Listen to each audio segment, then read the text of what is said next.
Today I'm giving you a first look at my valley in Disney Dreamlight Valley. The brief I gave myself to work towards was to make the place look nice but without too many paths and fences. I have got no sense of direction, and yes, I would get lost in a valley that I designed by myself. At the moment I've completed all the quests and levelled all the characters up to 10, and this is before the Lion King update. I tried to keep in mind that there's going to be many more characters introduced, and I tried to keep the space practical for when more quests are added. Today we're going to start the tour inside the house. I hope in future updates they let you change the colour of the front of your house, because I absolutely detest this yellow colour. As leader, I think I deserve something a bit grander. Am I the only person who loves these buzz trousers and wants them in real life? Yes? Okay, moving on. This is my original living space with my bed and a seating area. Obviously I've got my throne there, nobody else is allowed to sit in that chair. I've also got my entertainment system, my cooker and a sink. I know that the sink doesn't go with anything, but I do a lot of cooking for people and I don't want to lose my health and hygiene certificate. In future I may make a separate kitchen area, but this is fine just for convenience at the moment. Here I've got my drink next to my bed because I cannot sleep without a drink. And over there I've got my entertainment system that only goes with the couch, but perhaps in future I'll get something a bit better. I can't stand these ugly green doors. I hope in future updates we can use the doors that we get and they're not just decorative. In here we've got the throne room where I keep all my treasures. I keep my gems and crafting materials. This is where all the characters should be showering their great leader with gifts, but unfortunately I'm spending all my time running after them and paying for them to get their houses and stalls updated. I don't have anything in the safe at the moment, but I think I'll keep that for diamonds. This is the only floor I have in my house so far because I don't even have enough to decorate the rooms that I've got. This is the spare bedroom. I was kinda going for a Little Mermaid feel. I absolutely love that couch. I know the wardrobe doesn't really go, but I didn't have anything else with blue on it. Loving the windows, and I've got my little Mickey table. Over at the side there I've got my white guitar.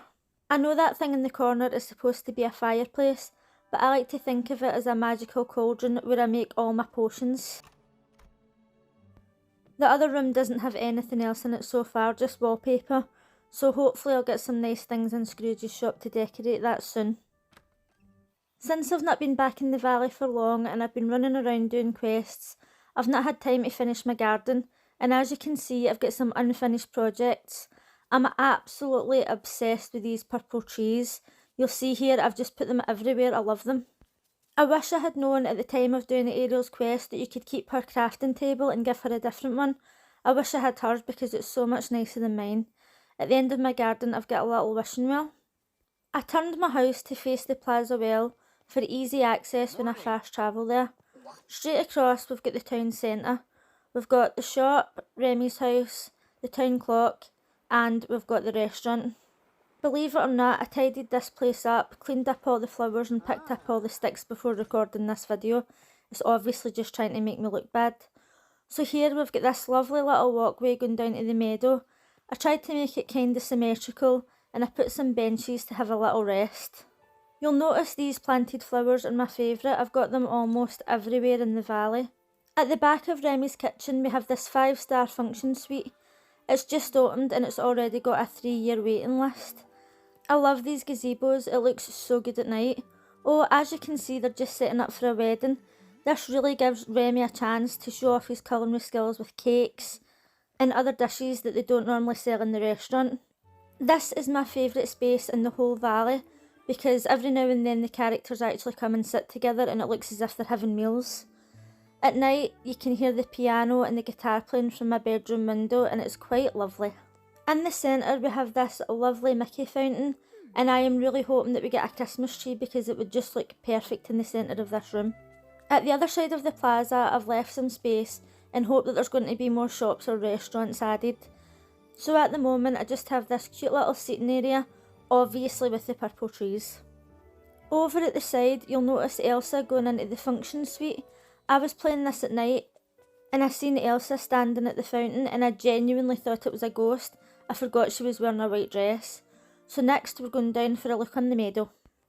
I haven't added too many paths to the meadow because I really wanted it to stay looking like a meadow. So over here we've got a little patch for growing some vegetables, and over on the right here we have Donald's house. Donald's house was originally on the beach, but he found out that it's cheaper to stay up in the pond until he decides to go down fishing. Since Moana returned, she doesn't really leave much fish for anybody in the sea, so Donald's happy up here closer with his friends. I'm going to have to call the Disney version of NHS 24. Donald keeps falling over and I think he might have an inner ear infection. It's quite disturbing. And I must admit, the constant train noises are driving me insane. So over here we have Minnie's house. I was apprehensive to put up fences, but I think it's still quite accessible. This is obviously prime real estate and she's got some of the best views in the village. Over on the side there she's got her little dedication to Mickey, obviously before he was a king. I mean, they did fall in love when he was driving a steamboat. I'm honestly not too keen on this garden furniture, but Minnie picked it out herself and it's her house, so she gets to decide. I must admit, I absolutely love Minnie's house. I wish my house looked more like that. It's so adorable. So in between Mickey and Minnie's house, we've got this bench that they both like to sit on, and they used to look over the pond until Donald moved in. This is Mickey's garden. Mickey's got his little broom and bucket there to remind him where he came from, even though he's got his own face plastered all over his couch. I love how Mickey walks around the valley pretending that he doesn't have any magic and that he's not the king, but he's still got a motorbike because everybody knows that he's totally badass. And I've gave him his own postbox in case Sora and friends decide to write him a magical letter asking him for help. Did you notice my companion? I'm completely obsessed with pigs in real life, so I had to have this one. So next we're going over to Goofy's house. I gave him some of these trellises for privacy. They obviously don't work because I walked past the other day and Anna and Merlin were both sitting in his garden. As we know, Goofy's a single guy. He's always just doing his best and having fun. In his back garden he's got his radio, he likes to dance, he's got his hot tub, his crafting station, some unfinished projects, some nice fresh fruit from Wally's garden, and I did my best to give him a fun space to work in. Next to his house he's got the balloons and basket. Originally I wasn't going to use this, but I really feel as if Goofy would have a lot of fun with this, and he's going to be collecting a lot of stuff in barrels and just going to go on adventures all the time. Outside his house he's got his bike and he obviously lives directly next to the pond because he loves fishing. He's got his little fire there and his lunchbox. Directly across from his house we have one of Goofy's stalls and Kristoff's stall. Behind each stall I keep chests, normally containing flowers from that biome. Hopefully this will make it easier to find flowers when new quests are added. At the side we've got some picnic tables. I have seen people with the actual picnic tables and I've not managed to get them yet, so hopefully I'll get them soon. At the back of Kristoff's stall we've got chests containing pumpkins. I don't have enough coal to cook them yet, but I'm doing my best. And finally in the meadow we have Wally's house and garden. In those chests I keep ingredients and I've left that rock accessible in the back. Wally works so hard to grow me vegetables every single day. Does anybody else think that Wally is the most adorable character in the whole game? I didn't even really like him before. I seen him sitting on the bench and swinging his little wheels and I was like, oh my god, he's so adorable. Next we're going to be heading down to the Glade of Trust. I removed most of the trees because I can't stand it when they get in the way of the camera angle. So far I haven't done too much, but I did bring Merlin's house down here. And that is because in The Sword in the Stone his house is deep in the woods. This is the house I spent most time landscaping. I know it doesn't look like it, but it literally took me over an hour to do this. I added all the different colours of trees, obviously the purple one's my favourite, and I've got the mystical pillar and the fireplace. He's got his old chair outside and he's able to read his books. Merlin's house is my absolute favourite, so I really wanted to spend time trying to make it look nice. He's got his little wishing well and his bucket here just like in The Sword in the Stone, and over at the back he's got his cabinet with his spells and potions in it. It's actually enchanted, so nobody's going to steal anything out of it, only very few people can see it. Let me know in the comments if you like what I've done with Merlin's house. I know it doesn't look like much, but honestly I spent so much time on it and I absolutely love it. I also added some lily pads in the pond outside his house because I am obsessed with these things. I don't know if it's just me, but I have fed each crocodile at least 12 times each, I've gave them their favourite food and I still can't get any of them as a companion. I'm not sure why, but one of them gave me 3 gifts the other day and it still isn't my companion. Anyway, down here I mostly dig for clay because Ursula never comes onto the land and she doesn't really care what I do. So I decided to put Ursula's house down here because I don't think it goes with the rest of the valley, and honestly I don't really like it that much, so I just wanted to hide it away. Not only that, I did some upgrades on the beach and there was a lot of people down there laughing and having fun, and Ursula was not loving it, so she just wanted to be away in the dark and quiet. Mother Gothel wasn't too happy that she's practically her neighbour, but you can't please them all, and Ursula's in the water most of the time anyway. I didn't do much to Mother Gothel's house because it's fine the way it is and you can't move it, so it is what it is. Over here we have one of Goofy's stalls, and at the back there's a chest that contains flowers from that biome and plenty of lobsters. Even though I'm literally right next to the beach, I'm just going to fast travel because I'm lazy like that and I fast travel everywhere in the game. It's just easier that way and I don't have to think about directions.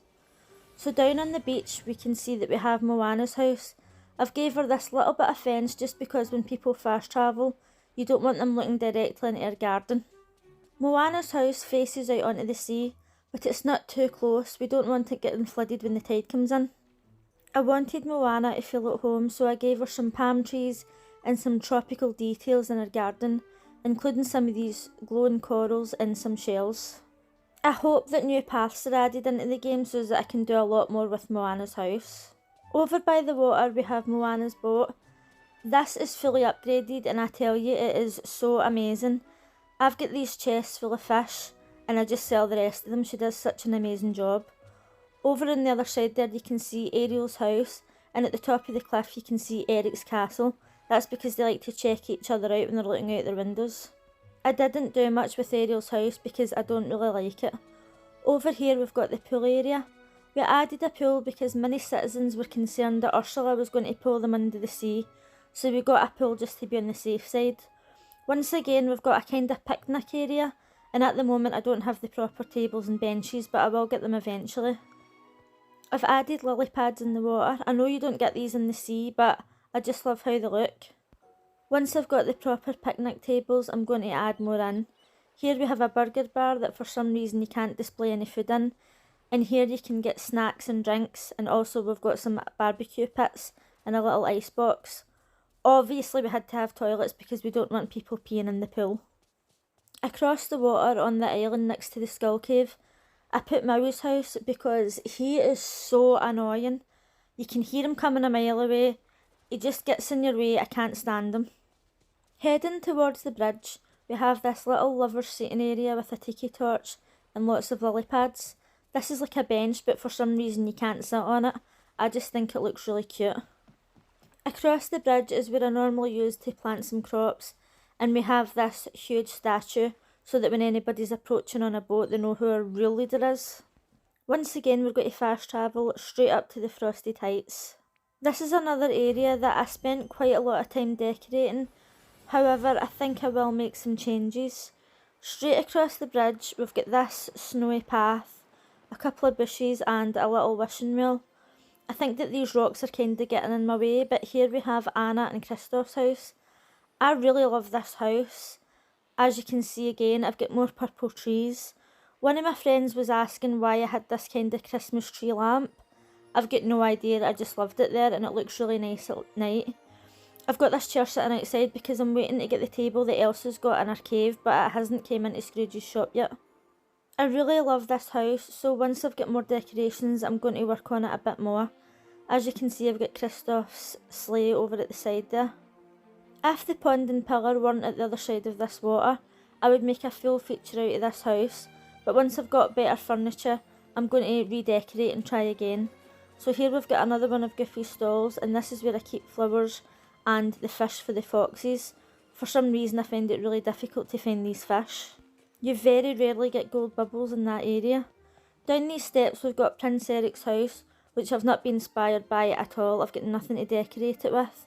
And he's hardly in, so he was thinking about using this as an Airbnb. Once he makes a decision, we'll probably install a pool and some more fancy decorations. Over across the bridge is Elsa's house. Eric and Elsa share this space. At each bridge we've installed these enchanted gazebos to prevent criminals from entering, as well as dodgy B&B renters. Elsa's house is in such a strange place, I really wish it was up on the snowy grounds. All I've done is add some purple trees and some of these white trees for a lovely winter backdrop. I'm not sure if she actually lives in there or if it's just their cave, but I'm not too keen on it. Over here, her and Eric share this spa area. Has anyone else noticed how much time Eric and Elsa spend together? You almost never see them with Ariel. They're always out for dinner, they're always walking together, and I don't know if it's because I've made them neighbours, but I notice it constantly. Let me know if you've noticed that in your game. So over across the bridge we've got this foraging area. This is all the forageable trees except two, one in Minnie's house and one in Mickey's house. They are the king and queen after all, so they get special treatment. Over next to Goofy's stall I've got a cooker.